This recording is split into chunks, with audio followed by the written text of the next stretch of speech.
नमस्ते फ्रेंड्स, कैसे हैं आप सभी। आशा करती हूँ कि बढ़िया होंगे। मैं भी बहुत अच्छी हूँ। और आज 15 दिसंबर है। 15 दिसंबर को क्या होता है ना कि मेरा ऑफिशियल बर्थडे आता है। ठीक है।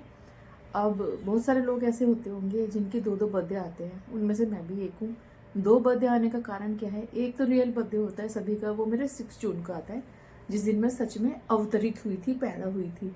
कहते हैं ना कुछ लोगों को, जस्ट जोकिंग, कुछ लोग बोलते हैं ना अवतार है ये, ट्रोन टाइप जो होता है। तो 6 जून को मैं पैदा हुई थी। और उसके बाद जो मेरा डेट ऑफ बर्थ मेरे मार्कशीट में या मेरे स्कूल के पेपर 15 दिसंबर, ओके।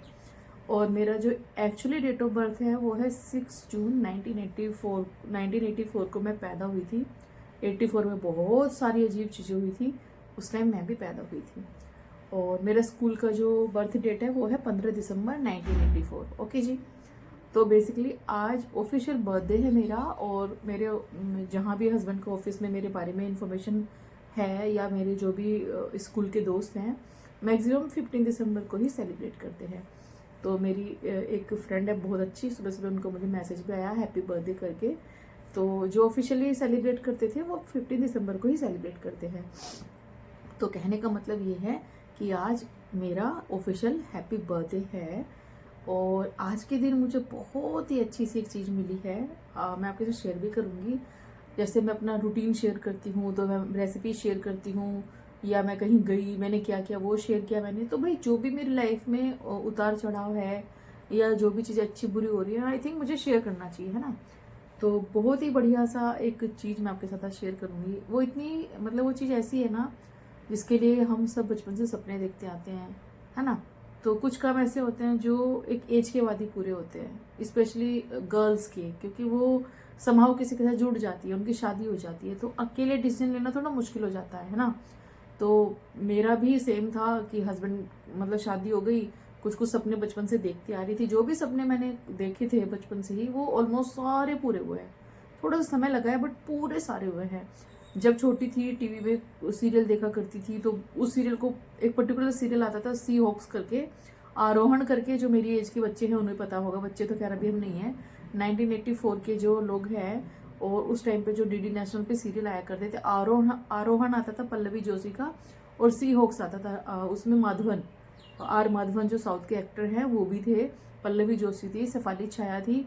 तो अभी आपको याद आ गया होगा, सी हॉक्स और आरोहण करके दो सीरियल्स आया करते थे नेशनल पे, और बहुत अच्छे होते थे, नेवी वाले सीरियल होते थे, मुझे बड़े पसंद थे। और जब मैं सीरियल देखती थी ना, रेगुलर वॉच करती थी मैं, उसमें जो वो पल्लवी जोशी छोटे छोटे स्कर्ट पहन के नेवी में वो ऑफिसर रैंक पे थी, तो मुझे बड़ा अच्छा लगता था। मुझे लगता था वाह यार कितनी अच्छी लाइफ है, तो मुझे भी ऐसा कुछ करना चाहिए। पर हमारी एजुकेशन कुछ इस तरह की नहीं थी, या जहाँ से हम बिलोंग करते थे वो एरिया ऐसा नहीं था कि आप उस तरीके से पढ़ पाओ। तो वो चीज़ पूरी नहीं हुई, और बस शादी हो गई, शादी करके फिर आ गए। लेकिन हाँ, जो सपने देखे थे कि नेवी वाला, तो वो लाइफ ऑलमोस्ट वही सेट हो गई मेरी। भगवान ने वही करवाया मेरे साथ, वही किया जो मुझे चाहिए था। ठीक है जी। शादी करके आ गई, फिर कुछ और सपने देखे मैंने कि मेरे को तो कुछ करना है, क्या करना है ये कभी नहीं पता था, लेकिन हाँ कुछ करना है तो वो भी कुछ भी कर लिया। जो कभी सोचा था कि मैं तो जैसे कि मेरे को तो इधर नहीं रहना है, मेरे को तो वहाँ मुंबई जाना है शादी करके, तो यू डोंट बिलीव, शादी करके पहली बार मैं मुंबई ही आई थी। पहले मतलब 2 महीना मैं विशाखापट्टनम में लैंड हुई। जनवरी में मेरा शादी था, और मार्च में मैं विशाखापट्टनम आई। ओनली 2 to 3 मंथ्स हम विशाखापट्टनम में रहे थे 2006 में। मेरे हस्बैंड सिंगापुर चले गए थे 2-3 महीने के लिए, तो उन्होंने मुझे दिल्ली ड्रॉप कर दिया था। दिल्ली ड्रॉप होने के बाद जब मैं वापस आई, तो 2006 में जुलाई महीने में मैं वापस आई थी। जब आपको पता होगा 2007 में इसमें क्या कहते हैं, 2006 में ब्लास्ट हुए थे मुंबई में, है ना, ब्लास्ट हुए थे ना, उस टाइम पर मैं मुंबई आई थी। 2006 में हुई थी ना वो ब्लास्ट, सीरियल ब्लास्ट हुए थे मुंबई में, if I am not wrong वो 2006 में ही हुए थे। हम ट्रेन में थे उस टाइम पर जब वो सीरियल ब्लास्ट हुए थे, और मैंने अपनी आंखों से वो सीन देखा था कि मैं उस ट्रेन से जा रही हूँ, और ट्रेन रुक गई है, रास्ते में कोटा में रुक दिया था ये कह के कि ट्रेन में बम है, और पूरी ट्रेन खाली करवा दी थी। और चूंकि हम तो फर्स्ट टाइम आ रहे थे मुंबई शादी के बाद, तो हमारा सामान भी बहुत सारा था ट्रेन में। हस्बैंड ने बोला मैं तो नहीं उतरूंगा, पूरी ट्रेन कुछ सेकंड्स में खाली करा दी थी। बड़े बड़े पुलिस ऑफिसर्स और डॉग्स वगैरह वहाँ पे आए थे चेक करने के लिए, क्योंकि बहुत ज़्यादा उस पर ना ब्लास्ट वगैरह हुआ था वहाँ पे। तो फिर वो चीज़, वो एक्सपीरियंस थोड़ा बेकार था कि पहली बार मुंबई आए हैं और आपको ये लगे कि यार ये कैसी सिटी है जहाँ ये सब हो रहा है, तो मैंने मम्मी को तुरंत फ़ोन किया ट्रेन से ही। मैं कहा मेरे को नहीं जाना, मुझे तो घर आना, मुझे डर लग रहा है। फिर हस्बैंड ने बोला कि भाई जाना ही पड़ेगा, कोई ऑप्शन नहीं है। तो थोड़ी देर में रात में सब कुछ स्टेबल हुआ, फिर हम मूव ऑन हुए मुंबई के लिए। हम मुंबई आए, अच्छा सफ़र था मुंबई का। 6 साल मैंने वहाँ पे स्पेंड किया। दोनों बच्चे मेरे मुंबई में हुए थे, गोलू रिशु, ठीक है जी। उसके बाद क्या था ना कि सरकारी घरों में रह रहे थे, कभी किराए के घरों में रह रहे थे। तो समाओ ये लगता था जिनके खुद के घर होते थे उन्हें देख देख के कि भाई काश मेरा भी घर होगा। 100% होगा, लेकिन कब होगा यू नेवर नो। तो मेहनत बहुत करते गए मैं और मेरे हस्बैंड, और फाइनली वो दिन आया जब हमने अपना खुद का घर खरीदा। तो वही घर मेरा बनके तैयार है। और हर लेडी का, हर जेंट्स का सपना होता है कि उनका खुद का घर हो, उनके चाहे छोटा सा हो, लेकिन हो। अपने घर की छत की ना सुकून अलग मिलता है। तो वो घर फाइनली हमें इतने साल के स्ट्रगल के बाद पिछले साल मिला। हमने गुजरात में घर ले लिया है भगवान की आशीर्वाद से, आप लोगों के प्यार से। और जो घर लिया है उसमें, घर लेने में किसी का भी कोई कंट्रीब्यूशन नहीं है। मेरे हस्बैंड ने अपनी मेहनत से, अपने दम पर, बिना किसी सपोर्ट के, इनफैक्ट मेरा भी कोई सपोर्ट नहीं था, उन्होंने वो घर ले लिया और वो हमारा घर है। अब मैं भी कह सकती हूँ कि हाँ मेरे पास घर है। बहुत सारे लोग बोलते हैं ना मुझे ऐसे घर में रहती हूँ, वैसे घर में रहती हूँ, तो नाउ आई कैन से अभी मेरा घर भी है, भगवान की दुआ से बन गया है, सब कुछ तैयार है। तो मे बी 2 साल में हम मूव ऑन हो जाएंगे गुजरात के लिए। अभी चूंकि मेरे बच्चों का बोर्ड है अगले साल, तो बोर्ड करवा के तब हम निकलेंगे, ऐसे तो निकल नहीं सकते। तो मैं आपके साथ फिर मेरे पास ना क्लिप आए हैं मेरे घर के, मैं छोटा सा होम टूर आपको दूंगी। मैं वहाँ पे नहीं हूँ, जो भैया जिनसे हमने वो घर खरीदा है, बेसिकली हमने एक बंगलो लिया है, इंडिविजुअल हाउस लिया है। हमें कभी भी ना अपार्टमेंट नहीं चाहिए था, इसलिए हम घर लेने में इतना लेट हो गए। क्योंकि हर सिटी में अपार्टमेंट ही होते हैं, इंडिविजुअल हाउस मिलना बहुत महंगा है, बजट से बाहर हो जाता है, करोड़ों में आता है। और इतना तो भाई हमारे पास नहीं था। तो हमारे बजट के अंदर हमें लास्ट ईयर एक इंडिविजुअल हाउस बंगलो मिला, पूरी सोसाइटी बन रही थी। जामनगर में मैंने घर लिया है गुजरात में, और एयरपोर्ट से सिर्फ 5 मिनट लगेंगे आपको, 5 भी नहीं।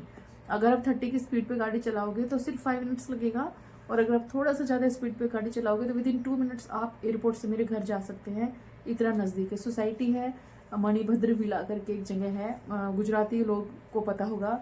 बहुत अच्छा लोकेशन है, सोसाइटी है, उसमें 3 BHK और 4 BHK बंगलो है। और मैंने 4 BHK बंगलो लिया है भगवान की दुआ से, आप लोगों की दुआ से, भगवान के प्यार से, आप लोगों के प्यार और आशीर्वाद से। तो मैं आपको छोटा सा वो जो भी मेरे पास आया है वीडियो, वही मैं आपके साथ शेयर करूंगी। हालांकि मैं नहीं हूँ वहाँ पर, और मेरा बहुत मन था कि मैं जब अपना घर आपको दिखाऊं तो मैं भी वो ऐसे ऐसे करके दिखाऊं। तो कोई बात नहीं, आप मुझे इमेजिन कर सकते हैं वहाँ पर, और अंदाज़ा लगा सकते हैं खुशी का कि कितनी होती है जब आपका एक सपना पूरा हो जाए। अब बस इतना एक्साइटमेंट, खांसी हो रही ज़्यादा, अभी बस एक्साइटमेंट ये हो रही है कि फटाफट अपने घर में जाऊं, और जो जो सपने मैंने देखे थे कि मुझे यहाँ ये रखना है, मुझे ये खरीदना है, मुझे ये डेकोर करानी है, मुझे ये इंटीरियर कराना है, मुझे खुद ही करना है सब कुछ। क्योंकि मुझे ना ये सारी चीज़ों में थोड़ा ज्ञान है, तो मैं खुद ही करूँगी सारा। या फिर हो सकता है मैं किसी से कर रहा हूँ, जरूरी नहीं है, समय के हिसाब से बदलना चाहिए। तो लेट्स सी कि हम कब वहाँ पे मूव ऑन होंगे और गृह प्रवेश होगा, इनॉग्रेशन होगी, वो तो नेक्स्ट ईयर ही मैं करूँगी, आप लोगों से शेयर भी करूँगी। तो चलो मेरी खुशी में शामिल हो जाइए, और बताना ज़रूर मुझे कि कैसा लगा आपको मेरा घर। और मैं यही कहूँगी कि सपने पूरे होते हैं, लेकिन आपको उन्हें देखना पड़ेगा, आपको उसके लिए मेहनत करनी पड़ेगी। आप सपने देखना शुरू नहीं करोगे ना तो वो पूरे नहीं होंगे, क्योंकि आप तो देख ही नहीं रहे हो। पहले देखना तो शुरू कीजिए, आपका क्या एम है लाइफ में। और ट्रस्ट मी, जब आप अपना एम साध लोगे ना, या अपना एक लक्ष्य बना लोगे, गोल बना लोगे, डेफिनेटली वो पूरा होता है, सीरियसली होता है। मेरा हुआ है, बहुत लोगों को मैंने देखा है, 0 से शुरू किया था, आज टॉप पर है। बहुत लोगों को मैंने देखा है टॉप पे थे और आज 0 पे है। क्यों? सिर्फ सोच का फर्क होता है। और अपने जो थोड़ा मतलब एटीट्यूड हो जाता है लोगों में, बहुत घमंड हो जाता है, तो वो नहीं करना है।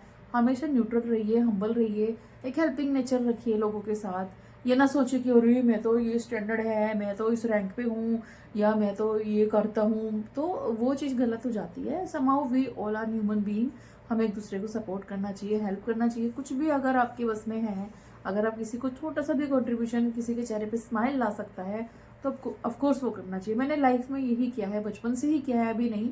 थोड़ा स्वभाव अलग था मेरा पहले से ही। हम 4 भाई बहन हैं, चारों में से सबसे अलग स्वभाव है मेरा, और मैं उन चारों में, मतलब हम चारों में से सबसे अलग हूँ, और मेरा लाइफ एकदम अलग ही चल रहा है। अब कुछ ना कुछ तो कारण होगा ना ये ऐसा होने का। मैं ये नहीं कह रही कि मैं बहुत अच्छी हूँ, बट हाँ ये है कि मैंने अपना स्वभाव ऐसा रखा है। बहुत सारे लोग बोलते थे ना तुम कुछ ही बोल देती हो, तो पता है क्या है वो चीज़ ना यार, वो पॉलिशिंग नहीं आता या वो फेकनेस नहीं आता कि कोई मुझे कुछ बोल रहा है और मैं चुपचाप उसको okay yes yes you are right, वो नहीं होता मुझसे। नहीं, अगर कोई चीज़ अच्छी नहीं लग रही है तो सिंपली मुंह पे बोल देना है। आई नो कि इस चीज़ के ना साइड इफेक्ट बहुत होते हैं, आप अकेले रह जाते हो, आपसे फिर लोग ना कनेक्ट नहीं हो पाते। जैसे मैं मैक्सिमम टाइम अकेले ही रहती हूँ, क्योंकि ऐसी पर्सनैलिटी किसी को पसंद नहीं आती। सबको ये लगता है कि यार ये तो मुंह पे कुछ भी बोल देती है। यार पता है क्या है, वो आ जाता है, वो ना मेरा एक स्वभाव है, उसे मैं चेंज नहीं कर सकती। आप किसी को भी चेंज नहीं कर सकते। आप अपनी पर्सनैलिटी चेंज कर सकते हो क्या मेरे लिए? वो नहीं होता है। तो कुछ कुछ लोगों का मेरा एटीट्यूड अच्छा लगता है, बहुत सारे लोगों को बहुत बेकार लगता है, but it's okay. I can't change my self for any one और वाई। मुझे करना भी नहीं है, मैं अपनी लाइफ से खुश हूँ और ये जीवन में एक बार ही मिलता है। आप जैसे हो ना उसमें खुश रहो। आप कभी भी ये ना सोचो कि अरे फलाना बंदा तो ऐसा है, उसका वे ऑफ टॉकिंग है, मुझे ऐसा बनना है। नहीं, आप जैसे उसमें ही खुश रहो और हमेशा दूसरों के लिए एक हेल्पिंग नेचर रखिए, अपना स्वभाव थोड़ा सा अलग रखिए। जरूरी नहीं होता कि जो लोग सीधा सीधा मुंह पे कुछ बोलते हैं वो अंदर से दिल के खराब होते हैं। ट्रस्ट वो दिल के बहुत साफ होते हैं, क्योंकि उनके जो भी उनके मुंह पे है वो बैक बाइटिंग तो नहीं करते, वो पीछे से पिचिंग तो नहीं करते।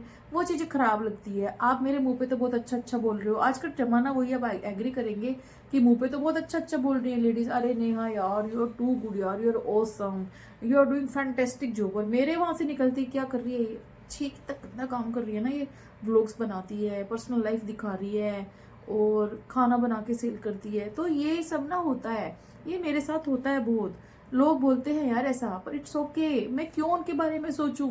मुझे पसंद है तो मैं करती हूँ, खत्म बात। मैं दूसरे के बारे में थोड़ी ना सोचूंगी। तो सेम आपको भी सोचना है। आप दूसरों के बारे में सोचना बंद कीजिए, अपने बारे में सोचिए, हमेशा खुश रहेंगे। अपने बच्चों के बारे में सोचिए, क्यों मैं किसी के बारे में सोचूं? क्या सामने वाला आपके बारे में सोच रहा है? उसने कहने से पहले सोचा कि वो जो स्टेटमेंट आपके बारे में बना रहा है उस स्टेटमेंट से आपको तकलीफ हो सकती है, हर्ट हो सकती है? नहीं सोचा ना उसने। तो वाई मैं सोचूं उसके बारे में? I will not think about anyone. मेरा जो काम है मैं वो करती हूँ। चलो ठीक है, कहने का मतलब ये है कि अच्छी सोच रखेंगे तो लाइफ में जो सपने आप, जो ड्रीम्स आप देखते हैं, डेफिनेटली वो पूरे होते हैं। और आपके सामने एक लाइव एग्जांपल मैं हूँ। नॉट ओनली मी, दुनिया में बहुत सारे लोग ऐसे होते हैं जो बहुत हार्ड वर्क करते हैं और धीरे धीरे धीरे धीरे समय लगता है। ऐसा नहीं होता कि सक्सेस आपको एक दिन में मिलती है। फॉर एग्जाम्पल बहुत सारे लोग मुझे फेसबुक पे कमेंट करते हैं, अरे दीदी चैनल बनाया था, पेमेंट तो आ नहीं रही। बेबी बेबी बोल रही हूँ। देखो डियर, ऐसा नहीं होता है कि आपने आज चैनल बनाया आपको आज ही पेमेंट मिलेगा। मेहनत मेहनत लगती है, एफर्ट लगता है। फेसबुक के लिए क्या होता है, 10,000 फॉलोवर चाहिए होते हैं एटलीस्ट। 10,000 फॉलोवर हो जाएंगे आपके, आपका क्राइटेरिया फुलफिल हो जाएगा। उसमें लाइव का क्राइटेरिया अलग होता है। कुछ लोग बोलते हैं लाइव से पेमेंट आता है, कि यस लाइव से भी पेमेंट आता है। लाइव क्लासेस जो आप देते हो लेते हो किसी से, उनको भी पेमेंट मिलता है। Depends on views. फेसबुक पे सिंपल या यूट्यूब पे कहीं पे भी सोशल प्लेटफॉर्म पे अगर आपके व्यूज अच्छे हैं तभी पेमेंट आएगा। आप ये ना सोचे कि 10,000 फॉलोवर हो गए हैं पेमेंट तो आने रहा, ऐसे नहीं आता है। आपकी वीडियो पे लैक्स में व्यूज अगर होंगे तो ही पेमेंट आएगा। यूट्यूब पे तो हजारों में भी आ जाता है, लेकिन फेसबुक पे बहुत कम पेमेंट है। तो उस हिसाब से मेहनत करिए और बहुत अच्छे परिणाम आते हैं। और दूसरे के बारे में सोचना बिल्कुल छोड़ दीजिए कि फलाना बंदा क्या सोचेगा। डोंट वरी यार, इट्स ओके। ये आपकी लाइफ है, आपका डिसीजन है, आपको जो करना है करो। दुनिया जो कहती है कहने दो, कोई बात नहीं। हमारी जो खुशी है, हम जो काम करके खुश रहते हैं उसमें खुश रहना चाहिए, ठीक है। चलो अब मैं अभी आपको अपना छोटा सा जो घर का वीडियो आया था वो मैं आपके साथ शेयर कर रही हूँ। और आशा करती हूँ कि आप जो है हमेशा अपने सपने पूरे करने के बारे में सोचेंगे, सपने देखेंगे। पहले देखना बहुत जरूरी है, पूरे तो वो डेफिनेटली होंगे यार, ठीक है। तो चलो शुरू करते हैं घर का होम टूर। तो विशाखापट्टनम से गुजरात चलते हैं। ये है मेरे घर का मेन एंट्रेंस। यहाँ पर गाड़ी पार्किंग के लिए स्पेस है, 2 गाड़ी आप पार्क कर सकते हैं। बगल में गार्डन भी है और बैक यार्ड में भी गार्डन है काफ़ी बड़ा सा। चूंकि ये वीडियो किसी और ने बनाया है, मैंने नहीं बनाया, इसलिए जितना भी है मैं उतना ही शेयर कर रही हूँ। ये लिविंग रूम है और विंडो देख सकते हैं कितनी बड़ी विंडो से आपको गार्डन दिख रहा होगा।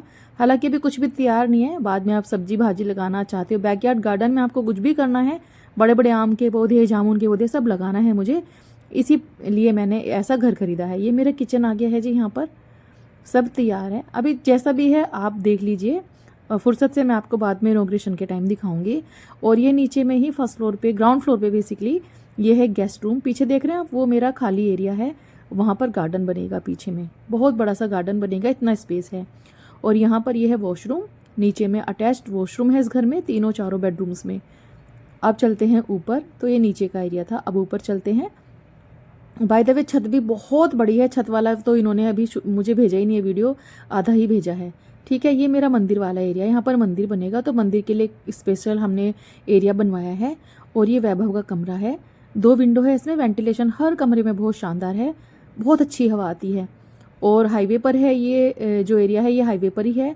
और ये आ गया ईशू गोलू का रूम, काफ़ी बड़ा है, उन्होंने अपनी चॉइस का कलर कराया है। और यहाँ पर भी अटैच्ड वॉशरूम है, काफ़ी स्पेसियस है, बहुत बड़ा है और अच्छे से वेंटिलेशन है घर में। धूप भी देख रहे हैं आप कितनी अच्छी आ रही है। अभी चलते हैं, थोड़ी सी लॉबी भी है और ऊपर वाला एरिया तो बहुत ही शानदार है, जहाँ खुली छत हो वहाँ तो मज़ा ही आ जाता है बस। और ये आ गया जी मास्टर बेडरूम, बहुत बड़ा, बहुत ही बड़ा रूम है ये। और इसकी विंडो भी बहुत बड़ी है, यू कैन सी। और इस सोसाइटी बहुत शानदार है, सारे जो बंगलो है इसमें 3 और 4 BHK ही हैं। और ये मास्टर बेडरूम का वॉशरूम भी बहुत बड़ा है, इसमें हम बाथ टब लगवाएंगे। इस रूम में ईशू गोलू शिफ्ट करेंगी, मुझे और हस्बैंड को दूसरा रूम चाहिए, बच्चे इसमें शिफ्ट कर लेंगे बाद में, या जिसको जहाँ जाना है वो जा सकते हैं, कोई प्रॉब्लम नहीं है। ये आ गई जी बहुत बड़ी सी बालकनी, बहुत बड़ी। और ये मेरी सोसाइटी है, आप देख सकते हैं सोसाइटी में सारे घर एक जैसे होते हैं, बहुत ही शानदार सोसाइटी है ये, बहुत ही बढ़िया, साफ़ सुथरा। गुजरात बहुत ही प्यारा स्टेट है। आपको कैसा लगा कमेंट करके बताना।